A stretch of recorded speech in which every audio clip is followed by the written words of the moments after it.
കേന്ദ്ര അന്വേഷണ ഏജൻസികൾ ഗോകുലം ഗോപാലനെ ഉന്നം വെച്ചതിൻ്റെ പിന്നിലും പിണറായി വിജയനും അദ്ദേഹവും തമ്മിലുള്ള ബന്ധത്തിൻ്റെ സൂക്ഷ്മമായ കഥകൾ അറിയാൻ തന്നെയാണെന്ന് വ്യക്തമായി വരികയാണ്. എമ്പുരാന്റെ പേര് പറഞ്ഞ് അതിനെ ചുരുക്കുമ്പോഴും കേരളത്തിൻ്റെ രാഷ്ട്രീയവും സാമൂഹികവുമാകുന്ന അകത്തളങ്ങളിൽ നിന്നും ഒഴുകിപ്പോയി ഒരിടത്ത് കുമിഞ്ഞുകൂടുന്ന കള്ളപ്പണങ്ങളെ നിരീക്ഷിക്കുന്നത് ഇന്നും ഇന്നലെയുമായിരുന്നില്ല എന്നുള്ളതിൻ്റെ സൂചനകളാണ് ഇപ്പോൾ ലഭിച്ചുകൊണ്ടിരിക്കുന്നത്. ഗോകുലം ഗോപാലനും മുഖ്യമന്ത്രി പിണറായി വിജയനും തമ്മിലുള്ള ബന്ധം എല്ലാവർക്കും അറിയാവുന്ന രീതിയിലായതുകൊണ്ട് തന്നെ ഈ അന്വേഷണത്തിലും കണ്ടെത്തലിലും ആ ഒരു ബന്ധം കൂടി ഉറപ്പിക്കുകയാണ്. അതായത് വിദേശ നാണയ വിനിമയ ചട്ടം അഥവാ ഫെമ ലംഘിച്ചതുമായി ബന്ധപ്പെട്ട് പ്രമുഖ വ്യവസായി ഗോകുലം ഗോപാലന്റെ സ്ഥാപനങ്ങളിൽ എൻഫോഴ്സ്മെന്റ് ഡയറക്ടറേറ്റ് നടത്തിയ റെയ്ഡിൽ നിർണായകമായ സാമ്പത്തിക ഇടപാടുകളുടെ രേഖകൾ പിടിച്ചെടുത്തിരിക്കുന്നു.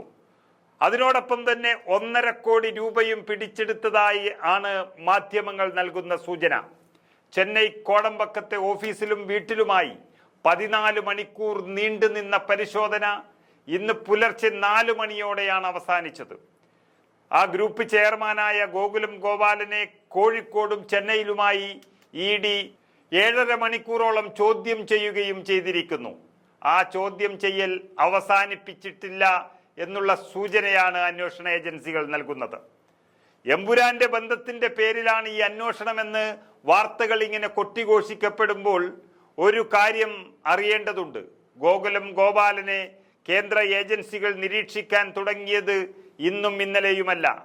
അതേസമയം ഗോകുലം ഗോപാലന്റെ ഗ്രൂപ്പിന്റെ ധനകാര്യ സ്ഥാപനത്തിലെ ഇടപാടുകൾ കഴിഞ്ഞ 3 മാസമായി ED നിരീക്ഷിച്ചു വരുന്നതായിട്ടാണ് ഇപ്പോൾ വിവരം ലഭിക്കുന്നത്. 2022 EDയുടെ കൊച്ചി യൂണിറ്റ് രജിസ്റ്റർ ചെയ്ത കേസിന്റെ ഭാഗമായാണ് ഇപ്പോൾ നടക്കുന്ന അന്വേഷണം.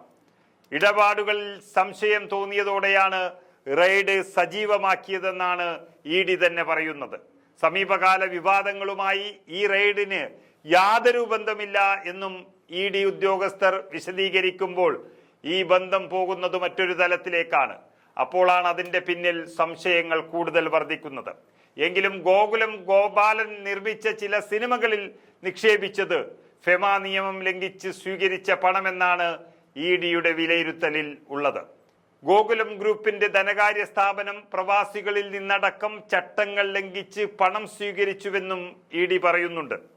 പിണറായി വിജയന്റെ സാമ്പത്തിക സ്രോതസ്സുകളിലേക്കും മകളുടെ വഴിവട്ട ഇടപാടുകളിലേക്കും ഇന്നലെ പുറത്തു വന്ന ചില അന്വേഷണത്തിന്റെ ഭാഗമായുള്ള കേസുകളുടെ ചില ഇടപാടുകളിലേക്കും പോകുന്നതിനൊപ്പം തന്നെ ഗോകുലം ഗോപാലന്റെ വീട്ടിലെ റെയ്ഡും കൂട്ടി വായിക്കുമ്പോൾ പല ഇടപാടുകളും പൊങ്ങിവരും എന്നുള്ളതാണ് സൂചന ലഭിക്കുന്നത്.